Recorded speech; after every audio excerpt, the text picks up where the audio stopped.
Good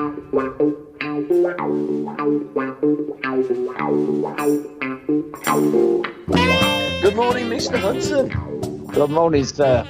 Too good to be forgotten. Chris Garland sadly passed away recently. A big friend and former teammate of yours at Chelsea. Let's tell the Chris Garland story from Alan Hudson's perspective, your friend. Well, to be perfectly honest, when I heard the news, it didn't sink in. I went out a couple of days later, and I've just something on my mind. Another family member I got here is very ill. My sister-in-law is very ill, and I went to visit her. And Chrissy died that day, and it kind of hit me a couple of days later, and I couldn't weigh the two things up. And then all the memories started flooding back of the great times I had with him and me and him, with the team, without the team. He, as we always said, people say to me, I was looking at the Dave English thing the other day when we opened the batting with Viv Richards, and people say, well, how come you got to play with Viv, and it was a big buddy of Chris.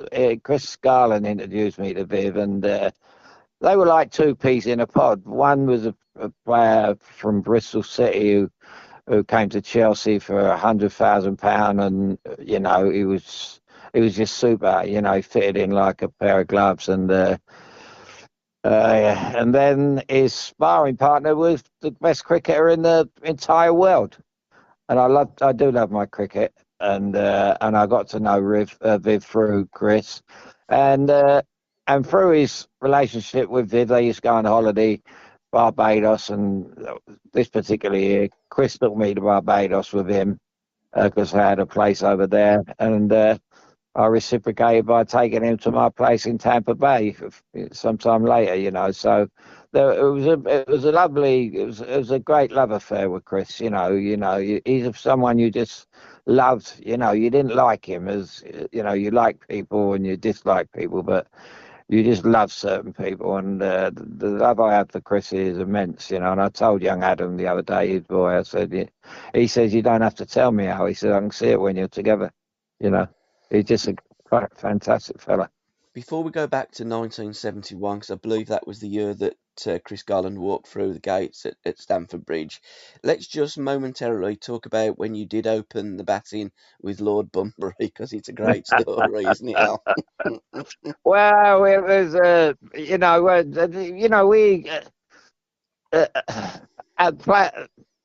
people like Frank Worthing and Chris Garland, myself, Don Shanks, that's our little team, and we had a coaching school together, and it was me and Don's coaching school, but Frank was always included. Chris Garland was always there. We were like a family, and Chrissy, me and Chrissy, and Riv, we go down to playing. We did a lot of testimonial dues with people, all for nothing. We weren't bothered about money. We just wanted to do it because we believed in it. We went all over the country doing so.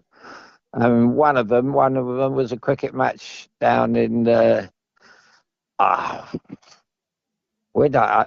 Geezer gave me a bar down there. Where did I down in your way, Warwick way? Oh, okay. Geezer owed me money, and somebody owed him money, and he said, I'll take the bar off you, and he named it Hudson. So it was Leamington Spa. Oh, right, okay, Al. And I had a bar there. Oh, and I used to go down to Leamington Spa on certain occasions to show me face, and I didn't earn no money out of it, just drinks and all. There's a day out, and I was going out with my second wife at the time. We went down there and a couple of nice weekends, and the boys would come. Tommy Docherty come down there and opened the bar for us, actually. So it was a bit of a thing, something they'd never done in Leamington Spa. But, so this led to the cricket match. And I was with Viv in the morning. My son Alan was there. My friend from Stoke, Terry Bate, came down. He got on with Viv Richards like a house on fire because all they talked about was drink, drugs, and women. and it was, I couldn't get them apart. Once they were sitting in the corner, they were telling each other stories. One of a fella from the pottery business who me and him went to America when we got under house arrest and all that, and he had a few quid and he put his money on where his mouth is, kind of thing, and we had a ball. We was away for about 2 years in America and house arrest in Bermuda, and there's him and Viv, and they, like they'd known each other for years. Was a beautiful thing about our relationships. You bring two people together, and you think this is amazing how they get on so well. And that is, I think, the key to my life, because I wouldn't introduce lovely people to dodgy people and people I don't like. As I've just said to you, Chrissy is a totally different, we've lost a few players over the years. I think there's only 3 of us left from the cup final team. And this is like a major blow was Peter Houseman when we lost Peter at a very early age, but that was just horrendous, in a car crash with his wife leaving 2 kids behind, and someone once said then, this team, Chelsea's got a line of tragedy through it, and people, the Osgood thing, the Hutchinson thing, and all right, look, just recently, Ronnie, Johnny Hollins and what have you, but Chris has really hit me, it's and I think we do when we do. I think you only can tell you love people when you think I'll never see him again, and it's heartbreaking. It really shook me. I answered somebody on the Facebook the other day. Someone put something on the Facebook when I was first time I've ever answered them and put them in their place. They said, just in a few words, they said Chris Garland was a good footballer for Chelsea, and I said, excuse me. I said Chris Garland was a human being with family, with kids, with a wife. Chris Garland is a human being, and when we go out together, and when we went out together, we didn't go out as footballers, we went out as friends. I mean, is that all you think about, Chris Garland in a Chelsea shirt? You should be absolutely ashamed of yourself. If you live your life like that, go on supporting Chelsea, and you just think of Alan Hudson in a number 10 shirt. Well, I'm more than that. I'm a person. And I live I don't want to leave this world as the best footballer in the world or one of the best footballers ever seen. I want to leave here as a nice bloke who got on, who have feelings and met some wonderful people along the way. That's my life. That's my legacy. My legacy has nothing to do with football.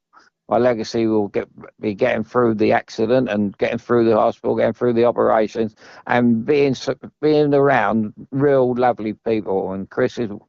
You just don't come any lovelier than Chris. Everybody I introduced him to when we done the coaching school in Stoke, he was as popular as, any Stoke player. They just loved him. And the girls loved him, of course, because he was a good-looking boy. So what did Chris say when you opened the batting with Lord Bunbury and you didn't last that long? Did he look at you as Well, if to Chris say... weren't too bothered because he was in the bar, I think. But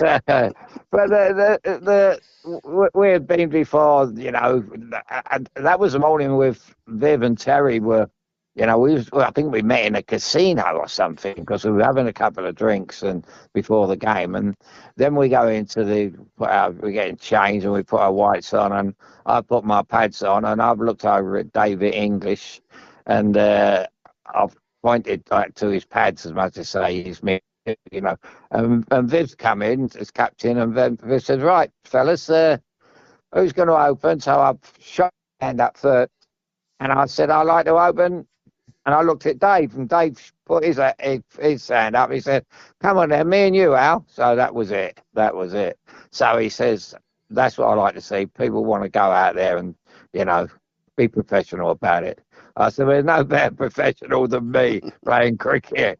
So we walked to the wicket. As we were walking to the wicket, I said to David, look, I'll take first ball. He said, no, I like to take first ball. I said, no. I said, I want you to watch because this is how we're going to do it. We're going to have a look at the bowling for 3 or 4 overs, and then we're going to open up, and then we'll give him some right hammer. He said, I like your way of thinking now. He said, that's a perfect way to play. So I got to mid crease, and this bowler come in, bowled at me. When I took the biggest swing at it and missed it, third ball, second ball, third ball, fifth ball, and I took 5 almighty swings at it and didn't hit one of them. I couldn't even see it. I've been drinking all morning. Anyway, he gave me out after the fifth ball, I think, and I walked off. And David stood on the other end looking at me walk off. And I was giving him all these signs, what happened, He would come to me, what was that talk about? What was the talk about? And it was great. His face, he couldn't wait to get off to see me in the bar after. And so, he might have worked with the Bee Gees and all that, but, he never worked with me. What was Chris like at cricket? Was he a batsman? Was he a bowler? I know the connection is Viv Richards, and it was his Yeah. mate. So was he a social cricketer, or did Chris take it serious? No, Chris was a social cricketer. Yeah. I mean, I couldn't take. Once I knew I was a good cricketer at school, but once I knew I couldn't compete at that level, it became so totally social. I don't try and pretend to be anything that I can't be. And I found out at school one day I was playing for West London with my friend Bill Boyce, and who's obviously he was the one whose uncle played. For the West Indies, Keith Boyce, who played for Essex, and my mate was Little Orville, who we named Bill, and I just batted with him one day, and this fast bowler came in and bowled at me, and I didn't see it. Mm. I didn't see it, and I can't blame Drink for that because I was a schoolboy, and I thought, not for me. That could have knocked my head off. Took my eye out. So I just couldn't see it. I've never seen anyone. But so I watch cricket now, and how these, that's like people when they go to Wimbledon. They say, if you've ever been to Wimbledon, you just don't believe the way these tennis players pick up the balls. And I experienced that. I went to Wimbledon once, but cricket was a different ball game because you get a cricket ball in the face. That we were speaking the other day about. I was speaking to somebody. I was at the Oval one day when someone whacked the ball at Brian Close and hit him on the head from about 6 yards, and it went up in the air. Someone caught it, and he fucking ran over and grabbed hold of him. Yeah. And he just rubbed his head as if it was nothing, These, but obviously today that's why they wear the helmets. But no, Christie was very much when it come to especially charity things tonight. Nobody really took it that serious. It was all fun, But and that's basically what Chris was all about. It was, and take away the 90 minutes when he was he was the bloody good player. He was very underrated. He came to Chelsea at the wrong time, really. We were kind of him and Bill Garner, who was also a good player and a good lad, We were on a downfall, free fall. We was in free fall from probably after the Cup Winners' Cup. When we got beat 72, Chris was our best player. He was the best player in the 2 semi-finals, and we played brilliantly against Spurs. And he was our best player against Stoke City in the final. I in my book anyway. And he nearly got us a result there. Banksy brought him down when he was through about an inch outside the box, which would have changed the game. Chrissy always swore that it was inside the box, but it wasn't. I've watched it a million times. He's watched it a million times. We argue about it. But I wanted it to be inside the box. I wanted him to get up and take the penalty because he was super. He didn't get there. He's an unsung hero in anyone. And when I see that thing on from Bristol City the other day, I thought that's fantastic. They've acknowledged a great lad. As I said to you earlier on, all I remember was they had a prolific goal scoring partnership in Galley and Garland, and I just didn't know. I could have passed them in the street a million times. I wouldn't know them. But when I see Chrissy walk through the door, that was it for me. We just cracked it, as I do with so many people. Well, so few people, but that they seem like they're many because they're that big, and they're such a huge part of your life. And Don Shanks and I, we were going to go and visit him, but we couldn't because of the COVID. And and it was downhill ever since. It's a very sad, sad feud. It's going to be it's a good job I'm the way I am, and I can get out and enjoy myself. But I had a drink for him the other day, and he's just a lovely, lovely, lovely man. What was your first thoughts of Chris when he walked through the door there? Because as you alluded to, you'd heard of Chris Garland, and I think it was John Gailey, wasn't it? Double G for Bristol City that were banging all the goals in. So he's arrived at Stamford Bridge, and I mean, this fella, I mean, he was a good-looking boy, golden Yeah, locked hair, wasn't he? What yeah. was his fashion sense to mirror the way that he actually looked, Chris? So when he walked through there, I'm guessing he looked $1 million, and he was a great footballer as well. He had Chris's strength, apart from his a ridiculous sense of humour from that part of the world, is he spoke funny. He didn't sound like anyone I've ever met really. And I got kind of distant relations down in Cornwall, places like that, but he just spoke differently, and he was. I think I was the first player he met because I was standing outside the offices the day he signed, and we just bumped into each other. And I heard that we made a new sign, and I looked at him and I thought it must be him. But I didn't know what to make of how he got the goals with Galley. So Galley must have been the big fella up front who he played off. I believe so. Hmm. Yeah, but Chris had all the attributes.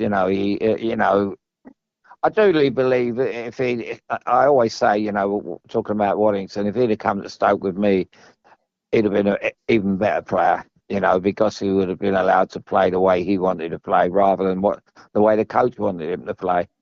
And he wasn't a right winger. He was stuck out on the right most times. He'd done a lot of damage in the semi-finals, but Chris was a good centre forward, he had great attributes. He had great pace. He was good in the air. He was strong. But brave as a lion. And brave, he's been very brave through this illness. He had the illness the day I met him, so he was only 23 then, 24 then, and he had MS from then because he used to, it was like someone who'd been had it at a late night the night before, and you see him got the shakes, And Chris was a little bit like that, and I knew he hadn't been out, and it's just the end of his fingers would start shaking, and then he would disappear for 20 minutes, going to the bathroom or something, and I don't know if it was for medication or whatever, or to be ill or whatever, but he never mentioned it, he never complained about it, and he was a warrior. He was as I say, he wasn't really badly. He was great in the coaching schools with the kids and everything else. And then when we were away on vacation and that, he was fine.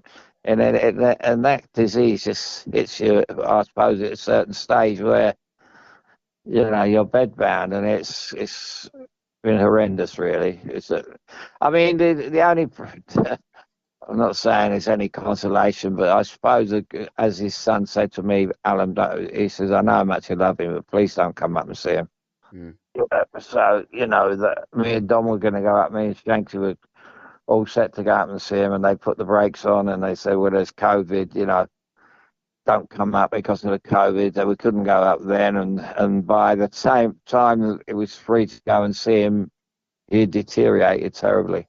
Yeah, it's awful, isn't it? It's terrible, terrible Yeah. thing. But he still loved blue is the colour, and he still used to sing blue is the colour, didn't he, Chrissy? Well, that was Andrew. Andrew said, "Well, there's a break." He said, "There's a minor breakthrough," and I'm thinking to myself, "My God, I don't think you can recover from this illness." And he says, "We've had a minor breakthrough." I said, "What's a minor breakthrough?" He said, "Well, I walked in this morning, and he's sitting in his bed singing blue is the colour." And I couldn't believe it. I said, "No, what brought that on?" He said, "I don't know." He said, "It's just come through." He said he was sitting up happy and singing blue is the colour. I don't know. So I don't know where that come from. It's probably like when I was in the coma and on morphine and all that, and I see my dad in the corner, and it was a coat hanging in the corner on a peg. And I turned around to my uncle. I said, "This wine's beautiful." and it was water out of a jug. That morphine makes you do funny things. Yes, So I can only think that fluid of colours come from somewhere unknown. But absolutely. he was so funny. He's one of the funniest people I've ever been. He's infectious. You want to be in his company, and he'll go out with anyone. He don't care really. But when me and him went out, it was a bit special. It was very special to be.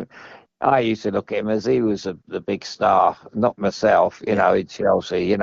I used to think he was. Mm. Because that's how much I cared for him, and I always made sure that people don't have a little pop like that fell on the Facebook the other day. Just mention him he was a good player for Chelsea. Well, he was more than that. He was a fantastic player for Chelsea, and they should have been for 100 grand. He was magnificent, and he's just more than a footballer. He's just a fantastic fellow. These people don't understand. They don't understand. They think, are we robots or something? Do we got no feelings to go on Facebook and say, oh, so and so's dead? Oh, but he was a good player. Well, I don't want that on my headstone. Surely, that's not what it's Absolutely. all about.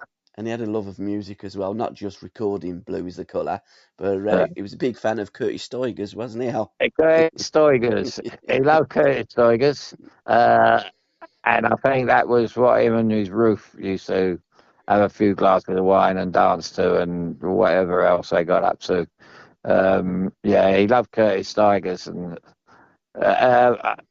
because I think, even if I don't know where he came from, Curtis Stoigers, I thought he must America, have I been know. mixed.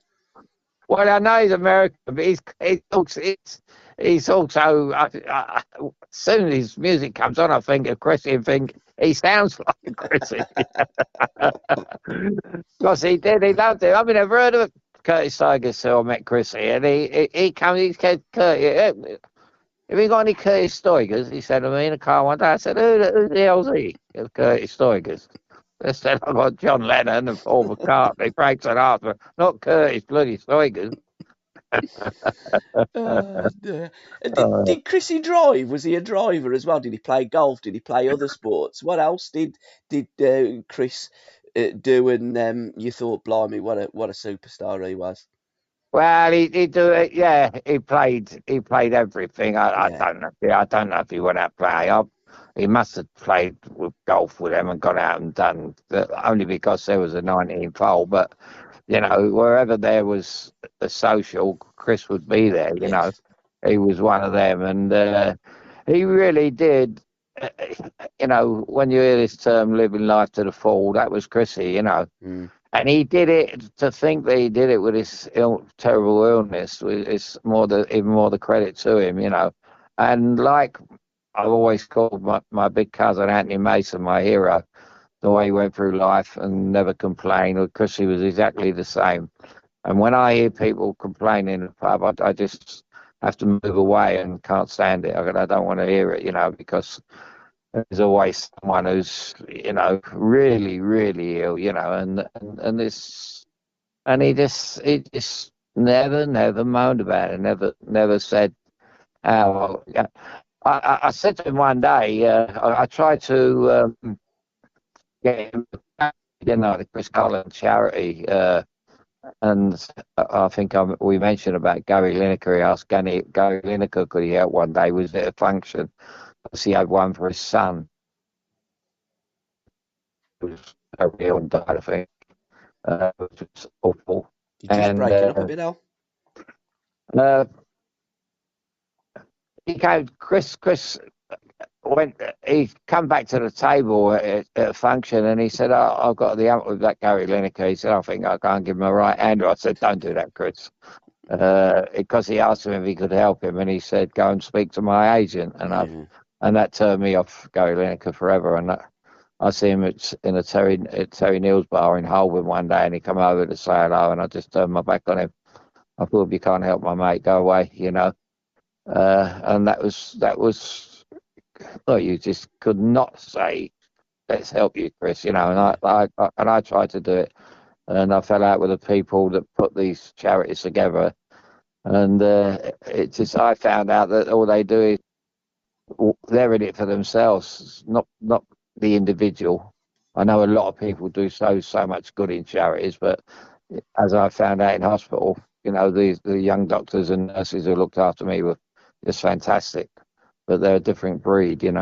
Absolutely, and Chris was a different breed because you have mentioned his charity work. The most charitable thing that Chris did was when he went back to Bristol City in the 70s.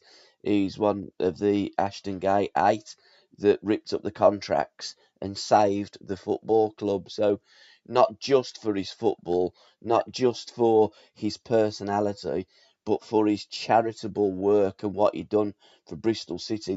There wouldn't be a Bristol City today if it wasn't for Chris Garland and his 7 other teammates that ripped up their contracts. That's Yeah. one hell of a thing to do for a football club. Yeah, yeah. I remember going out down in Bristol one night with him and Joe Royle. He's very good friends with Joe Royle as well. Uh, and that's what them people are like. Chris is like that. Big Joe's like that. Good people. I remember Joe Royle in the early days when we go out with him and Alan Ball, and they're just good people to be around. And you read the other side about footballers, and basically football is no different for anybody, any other walk of life. But when they're special, they're very special. And out of everybody's I've met at Stamford Bridge, and there was none better than Chrissy. He was just out there. And he was one of those you couldn't wait to see. Coming to live with me in Stoke, really, for a few months. I was staying in a kind of a hotel there, and he come and stayed with me for a long time. And that was when we went to America, and he could have stayed with me forever. It Yeah, was one of those relationships. You just can't get enough of nice people, and yeah. that's enough. They're rather unique. They don't come around all that often. People that are genuine, are decent people to have around you. Sadly, Chris has passed away, but his memories, Al, will always be there, and his legacy will always be there. And these players are people more than anything, people with families, and they are too good to be forgotten. Too good to Yeah. be forgotten, mate. Oh, absolutely, mate. I mean, whenever I'm out, Chris is a name pop up. I always think he's with me. I think of Chris. I'd be a liar if people lie when they say I speak about him every day or whatever. Yeah. But they're always a part of you, Mm. and his name would pop up, and I wouldn't really mention anything. I'd just think about the times we shared together, and for me, uh, I can only say because of who he was Chelsea's greatest signing. I mean, Lampard proved to be their best signing for business wise and Mm. how many goals he scored. But for me, Chris Garland, if I'd have thought my football life would have been without Chrissy in it, it would have been much lesser. Because I do love people that make me laugh as well. I mean, we always end up having a laugh on the show when we Mm. do it. But there's moments like this when you got to tell people listening that yeah, what a fantastic bloke he was, because we don't know. I know a few actors and people like that, and you get to know them. And the thing about never meet your hero. I had Rodney Marshall. I was out yesterday and I see the fella that loves Rodney Marshall, and I said, keep away from me. I don't never meet your hero, and I did. Rodney was my hero as a kid. I played for Fulham, and I met him, and that went out the window. So never meet your hero, but Chrissy Garland became my hero, uh, Absolutely. and that's what it's all about, Paul. Absolutely. And you've got that lovely photograph of you, and you used to call him Judy, didn't you? Sitting in the dressing room Well, when you. Judy, yeah, Judy. He had a few names that you couldn't mention on the radio or on TV, but he was. He used to give us. He used to say that ain't right, is it? That ain't right. And I say to him, "What do you mean that ain't right? Is it?" I said, "You don't speak like that." He said, "Well, where do you come from then?"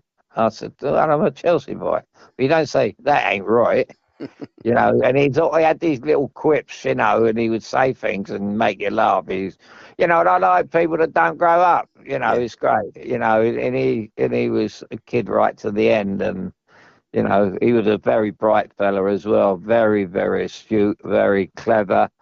Uh, and as I say, when Don Shanks, Frank Worthington, and myself, we've done the coaching school, he was fantastic to be around. Keith Burchin, of course, come down, and he was in the course with us, and it was like the Musketeers. Yeah. It was great stuff. 5 people from 5 different parts of the world, getting together and putting on that, and not for money. We got enough. We didn't even earn any money out of it. We broke level, but it was fantastic, and it was. I was speaking to my friend the other day about Chris. I said, just a shame we couldn't have kept it going. Because Some that's what happened with when we could have kept it going today in this climate, but we couldn't then. Absolutely, some wonderful accounts there, Al, of your friend Chris Garland. Sadly missed, but we won't forget him. Al, can I We thank needed. can I thank you so much for your time, mate?